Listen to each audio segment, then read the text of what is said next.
Olá, seja bem-vindo à TV Informe. Já estamos no ar com mais um Informe Blumenau Entrevista, gravado nesta segunda-feira, dia 27 de junho. Nosso entrevistado é o deputado estadual Laércio Schuster, do União Brasil, pré-candidato à reeleição. Deputado, obrigado pela sua participação aqui com a gente. Ô Alexandre, muito obrigado. É uma alegria poder retornar ao Informe Blumenau, esse blog que nós acompanhamos, viu? Sempre as suas publicações e também somos torcedores e a gente sempre fica muito informado, tu colocas aí sobre as apimentadas políticas da nossa região. Coisa boa, obrigado.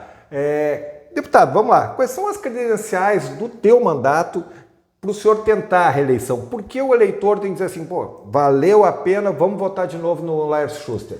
Olha, Alexandre, eu estou novamente colocando a minha pré-candidatura a deputado estadual, porque eu acredito que aquilo que eu me comprometi, principalmente com as nossas pequenas cidades aqui do Vale do Itajaí, quando eu falo pequenas cidades, são aquelas que dos meus quase 37 mil votos, eu recebi 32, Que o meu compromisso era no Parlamento Catarinense levar sua voz, fazer com que o governador do estado soubesse onde fica Timbó, Rio dos Cedros, Benedito Novo, Rodeio, Doutor Pedrinho, Ascurra, Indaial, Pomerode, Claro, sempre tendo Blumenau como a cidade mãe, a cidade irmã que acolhe todos nós, principalmente na área da saúde, na área da educação, do ensino profissionalizante, Mas que durante muitos anos ficou sem o seu representante, Então nós procuramos nesse tempo todo lá, em primeiro lugar, mostrar, levantar a mão lá no nosso parlamento para essas cidades, dizendo, nós estamos lá, governador, venha lá nos visitar, nós temos os nossos desafios que precisam ser enfrentados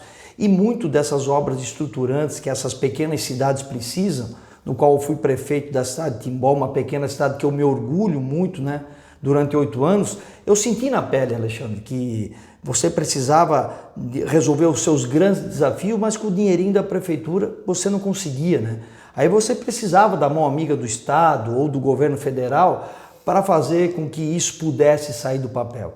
Então, não só o prefeito Laércio, na época, tinha essa dificuldade, mas toda a nossa região ali, e essa foi uma das minhas bandeiras, A segunda, isso também deixamos marcas, na prefeitura de Timbó, que é a transparência, o cuidado com o dinheiro público, o combate à corrupção, Sempre lembrando aqueles amigos que conheceram o trabalho do prefeito Laércio desde 2009 a 2016, nós somos a única prefeitura na época, aqui do Médio Vale do Itajaí, a recebermos nota 10 do Ministério Público Federal como prefeitura mais transparente do nosso estado. Então isso também nós levamos para lá e grande parte dos meus projetos na Assembleia Legislativa foi vinculada às questões de transparência e também o cuidado ao dinheiro público.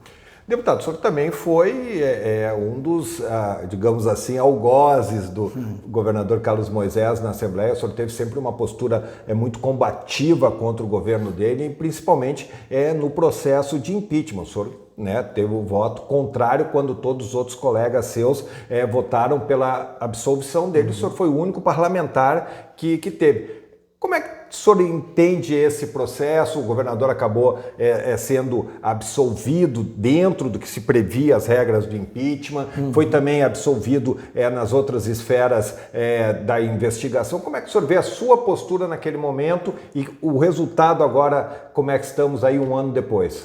Olha, Alexandre, eu sempre atuei no Parlamento Catarinense com muita liberdade, com independência, Como disse para você, eu cheguei lá com a minha experiência de 8 anos enquanto prefeito e achei que iria encontrar um governador diferente, Em 2018, 71% dos catarinenses, eles votaram por uma mudança na busca de uma esperança de um governo que pudesse se aproximar mais das nossas pequenas cidades e a partir dali nós pudéssemos construir uma relação institucional republicana também diferente, Ele dizia para as pessoas que iria fazer um governo moderno, um governo eficiente, um governo técnico, que estaria presente das cidades, dos prefeitos, dos vereadores, e se passou quase 3 anos e nós não vimos isso. O que nós vimos, Infelizmente vimos um governador que ficou enclausurado no Palácio da Agronômica, na Casa da Agronômica, rodeado de privilégios, e quem diz é alguém que viveu, tentou bater na porta algumas vezes, Se você lembra daquele telefone vermelho que eu coloquei na minha mesa, né, no parlamento, era uma simbologia que eu coloquei lá, porque no passado, viu, Alexandre, os governadores, para ligar para os deputados ou para os seus secretários, eles utilizavam aquele telefone vermelho e quando tocasse, ele precisava ser atendido, porque quando tocou é porque algum problema estava acontecendo e aquilo era prioridade para o Estado. E a partir do momento que eu botei aquele telefone na minha tribuna, né, no parlamento, o meu telefone tocou. Só que isso era quase 2 anos, era o governador do estado querendo conversar comigo. Aí eu disse isso para ele: governador, eu entrei aqui com o sentimento de uma comunidade, principalmente representando as pequenas cidades, queria um estado mais próximo, nunca tivemos isso, né? O Médio Vale do Itajaí vai muito além de Blumenau, que é uma cidade importante e merece o nosso respeito, a nossa atenção, mas temos outras cidades, né? E outros desafios que nós precisamos enfrentar e muitas vezes o Estado virou as costas, né, para essas cidades. E fora as experiências nossas que nós tivemos de bons prefeitos na região, de bons homens públicos, bons empresários, bons trabalhadores, que eu gostaria de deixar como exemplo para o senhor e nunca conseguimos a porta aberta. E essa dificuldade me faz sentir tristeza, eu dizia para ele, porque vai se passando o meu mandato e eu tenho um compromisso com as pessoas, né? E aí, no desenrolar disso, ele tentou uma aproximação, recebeu as nossas demandas, o que nós queríamos apresentar de deficiências que nós precisávamos resolver, mas nunca as soluções saíram do papel. Inclusive, na minha reunião com ele, se você entrevistá-lo e perguntar, ele vai lembrar, eu mandei um relatório, né, desses quase 2 anos de trabalho dele por Santa Catarina, dos 295 municípios, ele tinha visitado 38. Imagina! Ele não chegou nem a visitar metade do estado e o governo dele acabando, né? Então não era essa proposta que o catarinense esperava dele lá em 2018, né? E aí a coisa não poderia ser diferente, né, Alexandre? No momento mais difícil do Brasil, de Santa Catarina, quando veio a pandemia, em março de 2020, houve aquela questão, né, toda atrapalhada da compra daqueles 200 respiradores fantasmas, por 33 milhões de reais que nunca chegaram aos nossos hospitais, né? A gente não pode esquecer, pessoas morreram, né? Então, em vez do governo estar montando o sistema público de saúde, os nossos hospitais, né, para acolher, para proteger as pessoas naquele momento que ela mais precisava, né, da ajuda, né, dessa mão do Estado, né, não aconteceu, pessoas morreram, né? Estavam fazendo negócio.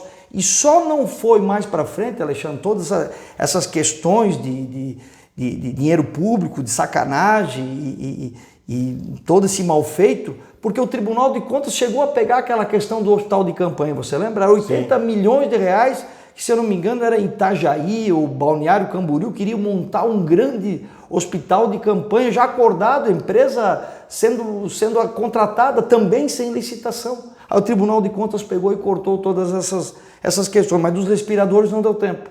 Foram lá, compraram 200 respiradores por 33 milhões de reais à vista, sem licitação, sem contrato nenhum, onde a empresa tinha o seu endereço numa casa de massagem do Rio de Janeiro. E quem está dizendo isso não é o deputado Laércio. Quem disse isso foi a Justiça. 5 desembargadores, todos baseados em provas, que disseram sim, olhando tudo isso que nós temos aqui, todas as provas, o contraditório do governador, tudo isso, nós entendemos, a Justiça entende que o governador precisa sair do seu cargo. Ele cometeu crime de responsabilidade. Então, eu sou um deputado, eu não sou juiz. Eu vou acreditar na Justiça. E eu não podia fazer diferente, Alexandre. Eu peguei e votei com a Justiça. Só que como aqui é o Brasil, é o país da impunidade, por isso que as pessoas vão perdendo, né, a sua esperança com a política, com o homem público, né? E aí 4 deputados venceram 6 votos contrários que estavam, né, fazendo justiça e querendo afastar o governador de forma definitiva. E aí isso tudo teve consequências. Então eu tive coragem de fazer o que era certo. Só que daí os corruptos eles se protegem, né? E aí eu sabia o que poderia acontecer depois disso e aconteceu. O governador, para se manter no cargo, né, para aqueles deputados que o salvaram e alguns partidos políticos, ele fez um grande acordão, né, com o governador para salvá-lo, que nós estamos vendo aí hoje que infelizmente leva Santa Catarina, no meu modo de ver, e vejo isso com tristeza, né, produzir políticas de governo que não são políticas públicas, são políticas eleitorais, justamente para salvar essa turma toda que salvou o governador do seu impeachment, que não devia estar mais lá, onde 60 mil catarinenses morreram. Deputado, o senhor foi eleito em 2018 pelo PSB, que era um partido pequeno naquela onda 17 e tal. O senhor migrou para o Podemos agora nessa reta final, depois a gente fala sobre isso. Hoje o senhor está no União Brasil, que é um partido mais estruturado, vai ter um candidato a governador, o ex-prefeito de Florianópolis, Jean Loureiro. Tem um outro candidato forte aqui na região, em tese tem, porque ainda sempre tem algumas dúvidas com relação ao João Paulo Kleinube. E aí eu quero colocar, como o senhor falou no início, o senhor falou que o senhor é o candidato aqui da região, do Vale do Itajaí, do Médio Vale do Itajaí, mas tem uma situação diferente com relação a 2018. Além do senhor, que era prefeito de Timbó, tem o João Paulo Klein, tem o Napoleão Bernardes, que é do mesmo arco de aliança, não tem coligação na proporcional, mas tem o Napoleão Bernardes, que foi prefeito de Blumenau, tem o Celso Zucchi, que é do PT, que foi prefeito de Gaspar, tem o prefeito de Rodeio também, se eu não me engano, que é pelo PSB, ou seja, nós estamos falando de 5 candidatos a prefeito. Então, assim, esse voto tende a ser mais fracionado. Como é que o senhor encara essa diversidade aí de prefeitos disputando um voto que também poderia ser seu? Eu encaro com bastante alegria, tá, Alexandre? Já fizemos até comentários sobre isso. Acho que nós devíamos ter muito mais candidatos, né? Porque o nosso Vale do Itajaí, ele precisa de representação forte.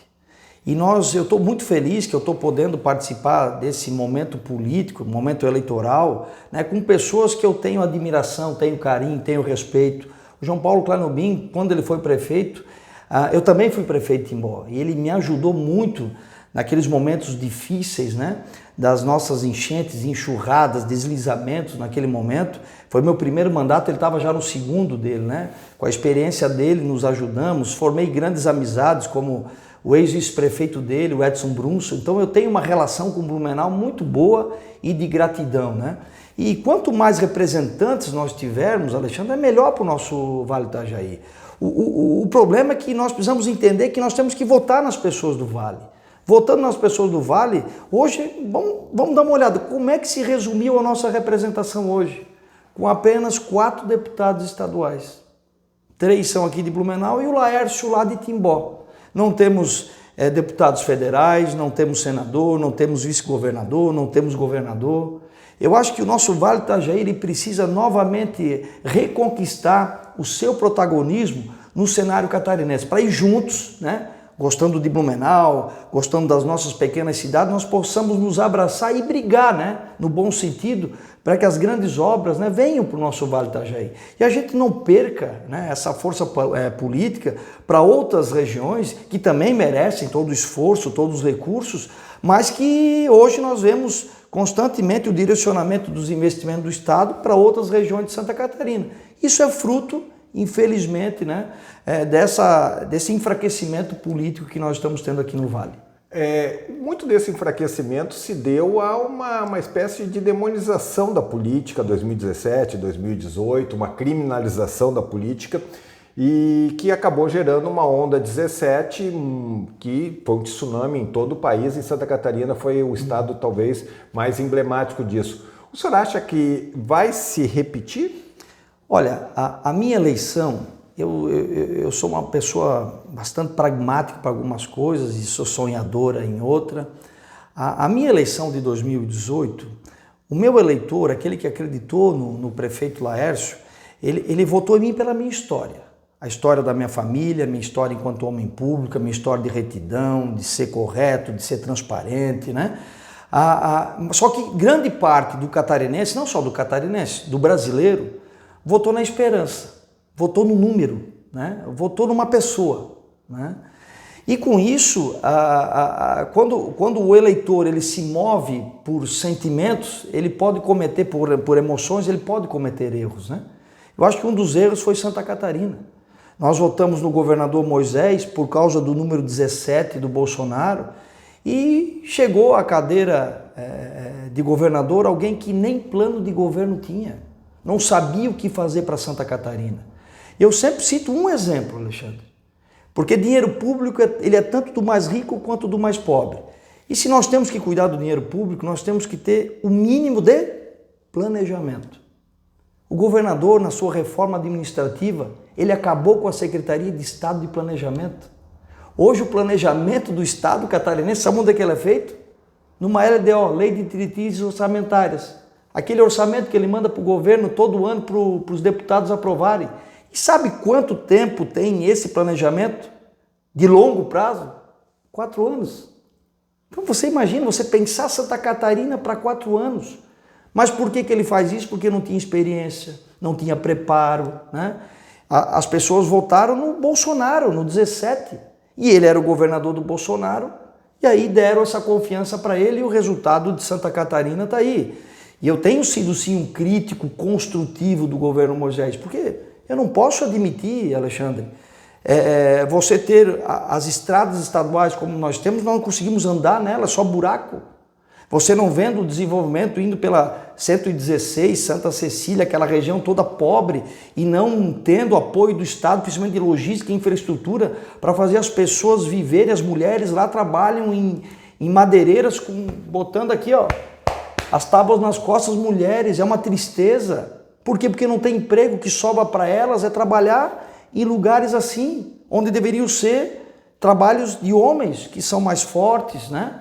Então essas coisas me deixam tristes, viu, Alexandre? E nesse sentido, nós estamos caminhando por Santa Catarina. Então, enquanto nós tivermos 120 mil pessoas na fila de uma cirurgia eletiva, mais de 2 anos, quase 3 anos, eu não posso achar que esse governo tem algum tipo de planejamento ou cuidado com a saúde do catarinense.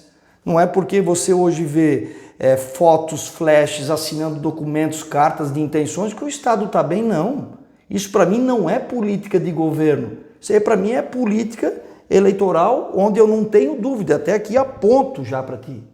Santa Catarina, se der, e não vai dar, eu tenho certeza, se der novamente um voto de confiança para o governo que está aí, vai ser o maior canteiro de obra inacabada do Brasil, acredite em mim. Aí depois você me ligue no ano que vem se isso acontecer. Mas tenho certeza que isso não vai acontecer, porque o catarinense dessa vez vai votar onde? Com consciência, vai pesquisar, ele não vai mais se deixar levar pela emoção, ele vai ver se a pessoa está preparada para cuidar da vida dele para os próximos 4 anos. Não tenho dúvida, eu sinto isso nas ruas, né? Então acho que quando a gente começa a perceber que o eleitor vai começar a se preocupar mais com o teu histórico, mais com a tua vida, com aquilo que tu podes apresentar para melhorar a vida dela, tendo a política como uma verdadeira ferramenta de transformação, o deputado Laércio fica extremamente tranquilo, porque eu acredito que eu sou útil e posso continuar sendo útil para os catarinenses. O senhor já deu a deixa, eu ia lhe perguntar sobre o Plano 1000, o senhor já falou um pouco.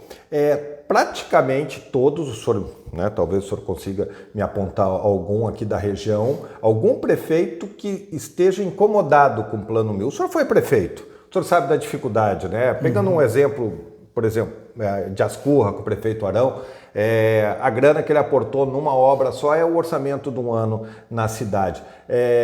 O senhor acha... O que está acontecendo com os prefeitos? Os prefeitos estão todos errados e o Plano 1000 não vai funcionar? Não, primeiro que seria uma incoerência eu dizer que eu não sou a favor, né, de você mandar recursos do Estado para os municípios. Eu fui prefeito, né?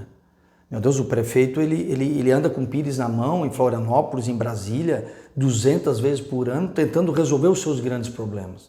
Porque com o dinheirinho da prefeitura, as grandes obras que a cidade precisa, você não consegue resolver.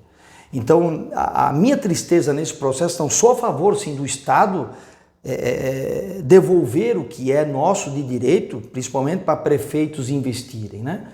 Agora, o que me deixa triste nesse processo, bom gestor que eu acredito que eu tenha sido, né, enquanto prefeito em Timbó, porque a gente modernizou a prefeitura na época, trouxemos os valores, principalmente da iniciativa privada para a coisa pública, e os resultados estão ali, se você, quem acompanhou, né, todo esse processo meu enquanto homem público, né. A minha tristeza nesse processo, Alexandre, é justamente que não é uma política de governo, porque não tem planejamento, né.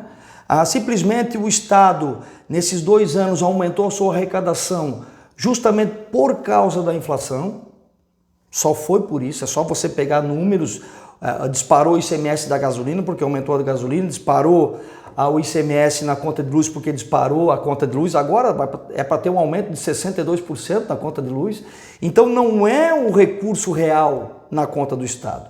Aí você vem, você chama os prefeitos, bate foto, assina documento, cartas de intenções para um plano de 5 anos. Como é que você faz um plano de 5 anos se você vai sair como governador dia 31 de dezembro? Mais um ano já está garantido aqui. Então, você sai e aí? O dinheiro vem da onde? Ele brota da onde? Vem da arrecadação de impostos? E se vier uma crise? Já existe uma crise econômica, inflação explodindo. Você é uma pessoa extremamente atualizada, você está vendo que na Europa, nos Estados Unidos, há muitos anos não tem inflação e está estourando a inflação por lá. E a crise vai vindo e aprofundando aqui também, né? Então você vai ter que ter homens públicos nesse novo momento do Brasil com coragem, às vezes, de fazer aquilo que deve ser feito e não aquilo que as pessoas esperam. As pessoas esperam isso do homem público, coragem. E aí, como é que fica a arrecadação nos próximos 2, 3, 4 anos? Como é que eu vou chamar o prefeito e dizer, pode fazer essa obra, chama a comunidade, vamos bater foto, vamos bater palma, que essa obra vai sair do papel. Por isso que eu lhe digo, Santa Catarina, se deixar esse governo continuar, não tenho dúvida nenhuma, vai ser o estado com o maior número de obras inacabadas do país. Não tenho dúvida nenhuma. Deputado, qual é a sua avaliação sobre o governo Bolsonaro? Também está chegando o fim, também tem um projeto de reeleição. Como é que o senhor avalia? O senhor falou agora da alta do combustível, o senhor tem visto o que tem acontecido, o senhor é um democrata também, o senhor tem visto aí um enfrentamento com os poderes. Qual é a sua avaliação?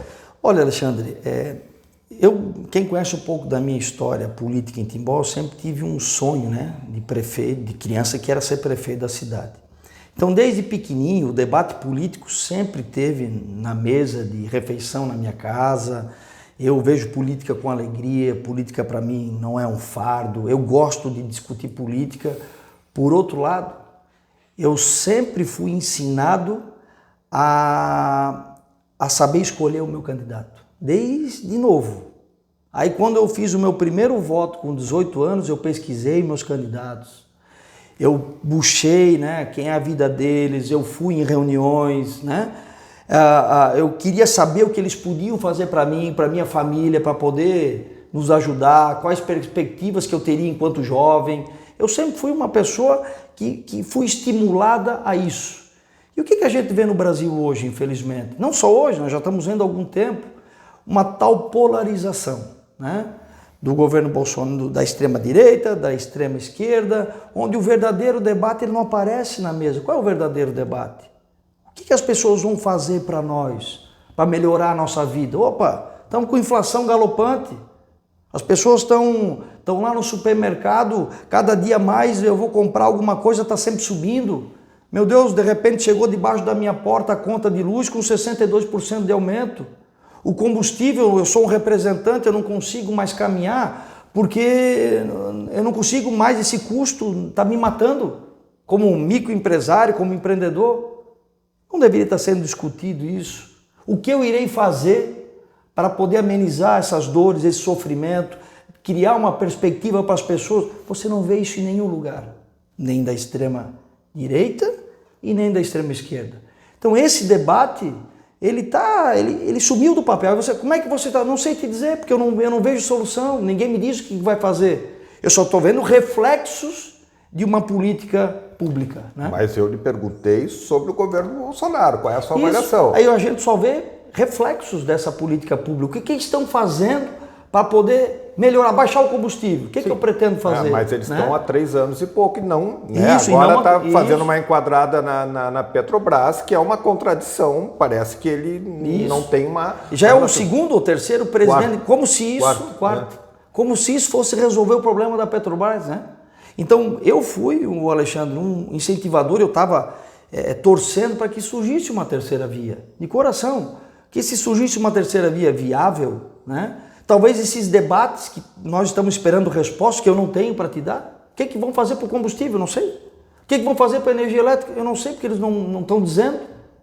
Só se tu acabas tendo uma informação que eu não tenho, porque eu acompanho sempre sites de notícias, eu tento ser um homem público e um cidadão extremamente informado e eu não encontro, né, essas informações. Então é isso que eu vejo hoje do que está aí, do que se apresentaram para a gente. Então o cidadão Laércio, de coração, ele vai chegar lá na urna, sozinho, vai olhar para ela e vai decidir o que vai fazer. E é maluco, eu até fiz essa colocação com o também pré-candidato Napoleão Bernardes, porque o brasileiro médio, o brasileiro eleitor, ele não é nem de um lado nem de outro, ele não é um povo extremado. E mesmo assim, o senhor falou da terceira via. Pô, o seu partido, em tese, tem uma terceira via. Né? A gente percebe a Simone Tebet, que talvez tivesse alguma chance se fosse lançada lá atrás. Então, mas a gente é muito difícil que se cria nessa altura do campeonato. Então, o que acontece que a classe política não consegue apresentar uma alternativa? Porque essa, não dá para culpar o eleitor, a classe política não conseguiu apresentar uma alternativa viável. Olha, primeiro eu vejo as pessoas estão descontentes com a classe política. A partir do momento que eu estou descontente, a partir do momento que eu estou desesperançoso, né, eu começo também ao mesmo tempo a ficar mais intolerante. E para participar da vida pública, Alexandre, você que acompanha muitos anos esse meio, não é qualquer um que consegue estar aqui.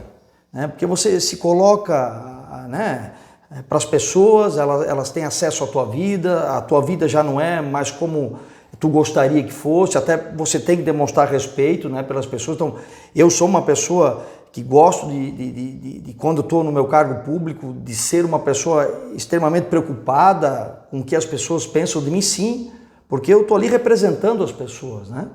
Nesse ponto sou extremamente conservador, eu gosto de ter esse respeito e dar esse respeito para as pessoas, né?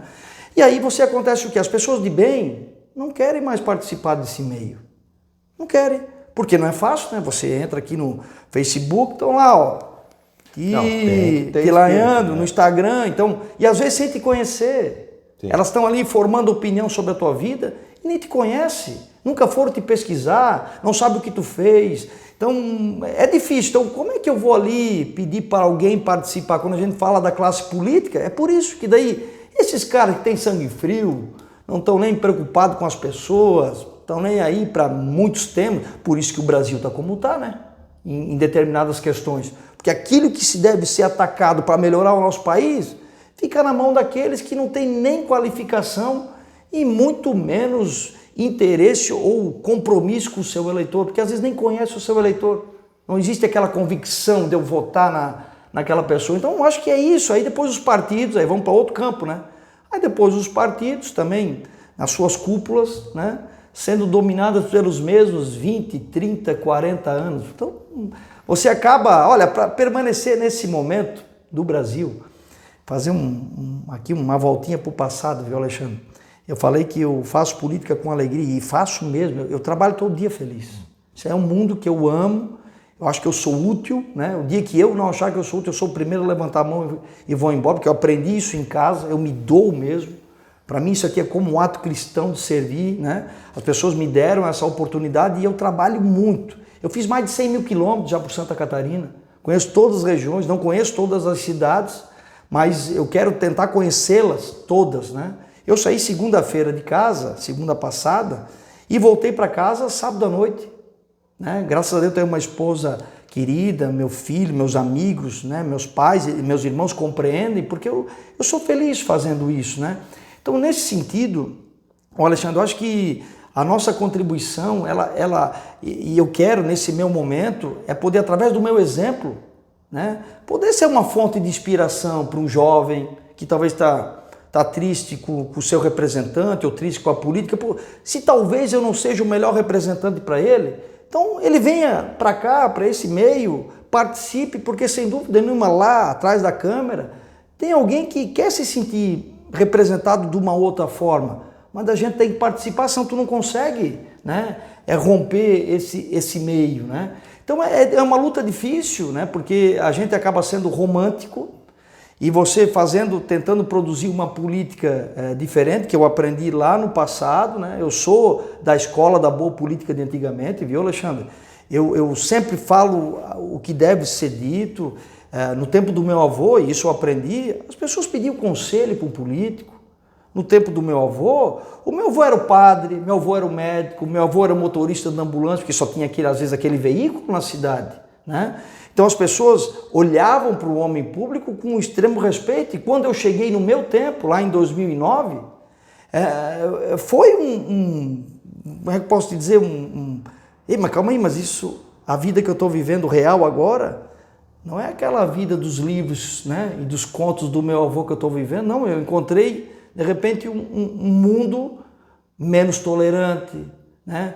Um mundo onde as pessoas já não estavam mais confiando tanto na política e nos homens públicos.